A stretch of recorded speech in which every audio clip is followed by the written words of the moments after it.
네, 유시민 작가의 발언과 관련, 또 해명과 관련해서 논란이 후폭풍이 거셉니다. 국민의힘에선 계속해서 이 부분을 파고들고 있는데 유시민 작가가 언급했던 설란영 여사, 오늘 교회를 찾았고요. 김혜경 여사는 사찰을 찾아갔습니다. 둘 다 이 종교계의 만남을 꾸준히 계속해 오고 있는데요. 먼저 유시민 작가의 논란이 됐던 발언부터 확인합니다. 대통령 후보 배우자라는 자리가 이 설란영 씨의 인생에서는 거기 갈 수 없는 자리예요. 그래서 이 사람이 지금 이렇게 발이 공중에 떠 있어요. 그러니까 제정신이 아니다 그런 뜻이죠. 더 점잖고 또 정확한 표현을 썼더라면 그런 비난을 그렇게 많이 받지는 않지 않았을까 하는 생각 좀 해요. 그건 제가 잘못한 거고요. 설란영 씨가 그렇게 생각하기 때문에 저렇게 말하고 행동하는 것일 거라고 나는 이해하고 있다. 제재적 접근법이. 예, 정건희 대변인. 예. 어제 유시민 작가가 해명을 했죠. 여성이나 노동운동하는 분들을 비하할 의도는 전혀 없었고 표현이 좀 격했다라고 사과를 하면서 설란영 씨가 그렇게 생각하고 있을 것이란 내재적 접근법. 내재적 접근법이라는 게 사실 저희가 국어 시간에 배웠던 옛날 이야기에서 좀 배웠던 것이라 좀 어려운데 좀 설명을 좀 해주시죠. 그래서 뭐 내재적 접근법이라는 것은 사실 국어 시간에 배운 것보다는 제가 대학 다닐 때 북한을 어떻게 이해할 것인가라는 측면에서 북한 사람들은 북한 문제를 이렇게 본다. 그러니까 북한 사람의 관점에서 북한이라는 국가에 대해서 이해해야 한다라고 얘기한 운동권 선배들이 한 얘기예요. 이것도 그러니까 내가 갖고 있는 생각이 아니라 그 사람의 입장에서 생각해 본다면 저런 생각이 가능하다라고 얘기한 건데 앵커께서는 유시민 작가가 사과를 했다고 했는데 사과 제대로 된 사과였나요? 그것이 제 잘못이라는 말씀을 한 건 같은데 네. 그것에 대해서 사죄드린다, 사과한다 이런 이야기가 한마디도 없는 걸 보고 저는 굉장히 좀 부족한 사과였다고 봤고요. 발언 자체에 대해서 항상 얘기하는 건 마찬가지예요. 이재명 후보나 유시민 작가나 본인의 의도했던 바는 그게 아니지만 일부를 발췌해서 왜곡 조작하고 있다. 전혀 그 맥락에서 벗어나지 않는 사과였다는 측면에서 유시민 작가가 했던 이야기에 대해서 과연 국민들이 사과했다고 생각할 것인지 저는 그렇게 생각하지 않고요. 이재명 후보도 유시민 작가가 이렇게 사과한 걸로 알고 있으니 국민께서 용서할 것으로 이해한다. 이렇게 얘기했는데 이것도 그러면 이재명 후보는 국민들의 내재적 관점에서 이해하는 건가요? 저는 이렇게 잘못된 부분에 있어서는 여야 정당을 막론하고 잘못한 건 잘못했다 이렇게 인정하는 부분이 필요한데 구구절절 이렇게 혀가 길어지다 보니까 오히려 사과 안 하니만 못한 이런 논란이 계속되고 있는 상황 아닌가 판단해 봅니다. 사실 유시민 작가는 민주당에 또는 선거 캠프에서 무슨 어떤 직책을 갖고 있지는 않죠. 자, 이재명 후보는 논란이 커지자 여기에 대해서 이런 입장을 직접 밝혔습니다. 설란영 여사께서 못생긴 여자가 노조한다 이런 그야말로 여성을 비하하는 또 노동운동을 비하하는 발언을 한 것 때문에 아마 그런 말씀을 하시지 않았을까 하는 그런 생각이 들기도 했습니다만 하여튼 부적절한 표현이었던 것으로 보여지고 사과하셨다고 하니까 저도 우리 국민들께서 용서하시지 않을까 이렇게 생각됩니다. 예, 성치은 부대변인. 예. 국민들이 용서하시는 분들도 분명히 계실 거고요. 용서 못하겠다 하고 하시는 분들도 계시겠어요. 유시민 작가의 저 발언은, 그러니까 김문수 후보 배우자를 향한 저 발언은 어떤 이재명 후보의 부인인 김혜경 여사가 공격받고 있는 데 대해서 내가 이걸 방어를 해야겠다. 오히려 내가 공격을 해서 이 공격의 예봉을 꺾어야겠다. 이런 것에서 나온 발언으로 해석을 해야 됩니까? 아니면 좀 너무 안주하고 있어서 나온 실수로 봐야 되면 어떤 겁니까?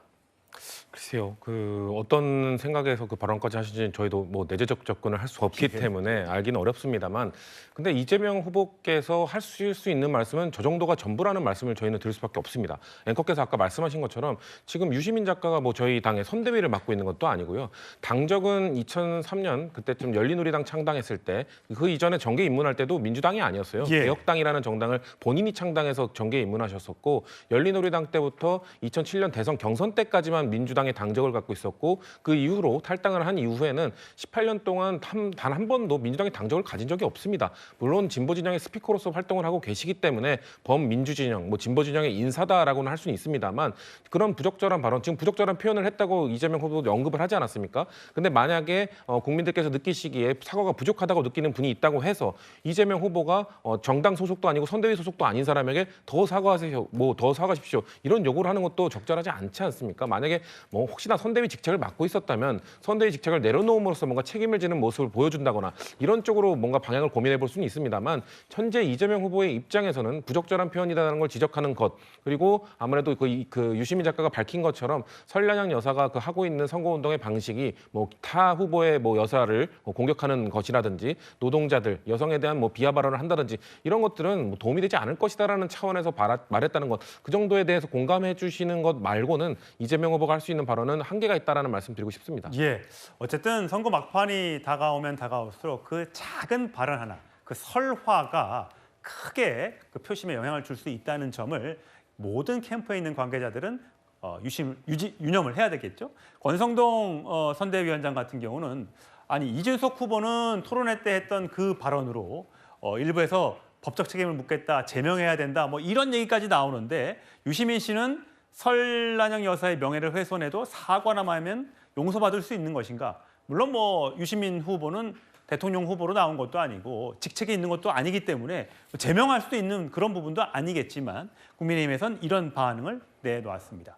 자, 그런가 하면 김문수 후보는 유세 현장에서 부인을 생각하면서 눈물을 보이기도 했습니다. 함께 보시죠. 대한민국에 이렇게 학력 차별하고 대학 못 나왔다고 해서 가슴에 못을 박는 이런 잘못을 없애기 위해서 제가 대통령 나왔습니다. 2년 반이나 감옥살이 할 때 고무신 거꾸로 안 신고 저를 지켜준, 또 제 아이를 키워준, 그리고 제가 무능하기 때문에 우리 가정의 가장이 돼가지고 우리 집 살림을 꾸린 제 아내가 잘못됐습니까, 여러분? 제가 선거운동하는데 그러면 제 아내 보고 당신은 고등학교밖에 안 나왔으니까 제 아내를 갈아치워야 됩니까, 여러분?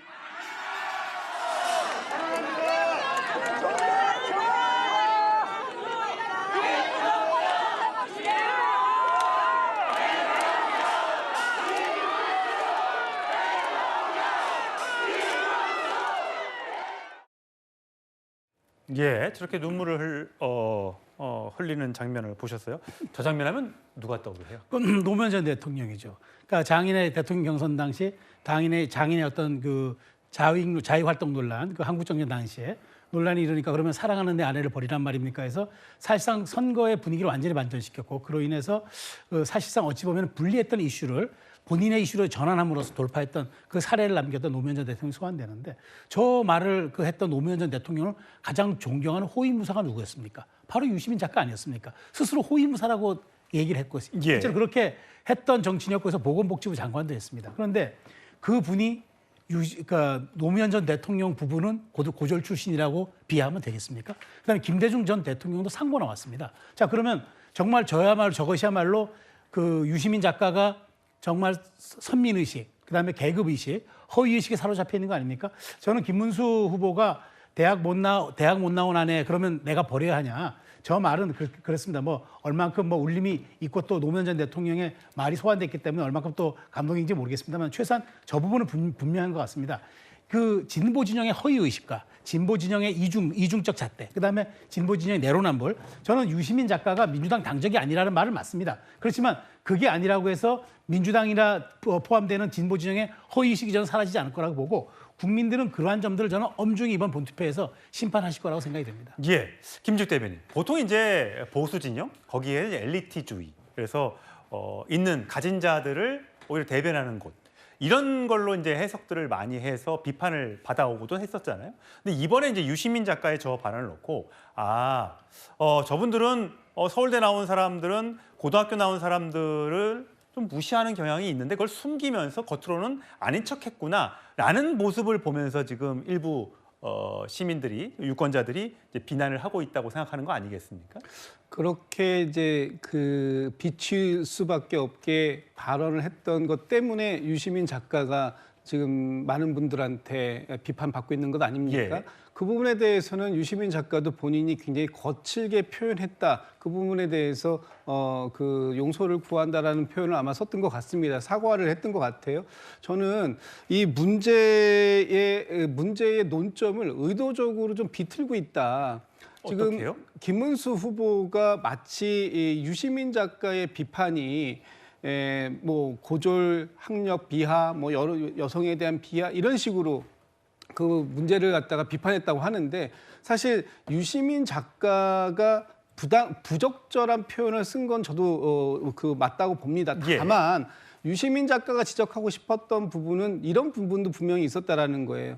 설란영 여사께서 본인이 마이크를 붙잡고 사람들에게 얘기할 때 본인이 여성 노동자 출신이고 노조 위원장 출신 예. 아니십니까? 그럼에도 불구하고 노조는 못생긴 사람들이 하는 것이다. 이런 식으로 노조를 폄훼했던 이런 부분들에 대해서 아니 그 같이 노조 활동 하셨고 또 김문수 후보도 과거에 노조 활동을 굉장히 열심히 예. 하셨던 학생 운동도 되게 열심히 하셨던 이런 분들 아닙니까? 그런 분들이 갑자기 본인들의 과거를 뒤집는 것 같은 그런 메시지를 발신하는 것에 대해서 비판을 하는 과정들에 있었다. 그런 측면에서 보면 지금 이 김문수 후보께서 비판하시는 유시민 유시민 작가를 비판하는 부분에 대해서 일부 이해는 되지만 네. 또 한편으로는 논점이 완전히 좀 다른 논점을 가지고 유시민 작가를 또다시 이 그 비판의 무대 예. 위에 올려 세웠다라는 측면